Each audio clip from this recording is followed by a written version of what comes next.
একটা সময় ছিল যখন আমি অন্যায়ের প্রতিবাদ করতাম, সে যার সাথেই হোক, চেনা অচেনা, বলতাম এটা ঠিক, এটা ভুল, এটা ঠিক হয়নি, ওটা ঠিক হয়নি।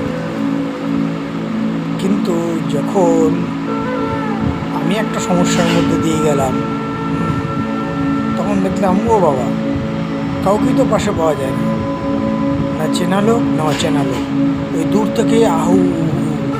তখন বুঝে গেলাম যে এই যে লোকের অন্যায়ের প্রতিবাদ করার টেন্ডেন্সি, হ্যাঁ, এটা টোটালটাই ফুটেজ খাওয়ার জন্য। দেখবেন আপনার চেনাশোনা লোকের যখন বিপদে পড়ে তখন পাশের লোকটা কিন্তু এগিয়ে আসে না, তখন বিভিন্ন সমস্যা তাদের তৈরি হয়ে যায়, এটা ওটা সেটা। কিন্তু যখন ওই দূর থেকে ভিড়ের মধ্যে গিয়ে যখন কিছু করতে হবে, হ্যাঁ, তখন ওরে বাবারে সবাই বিপ্লবী।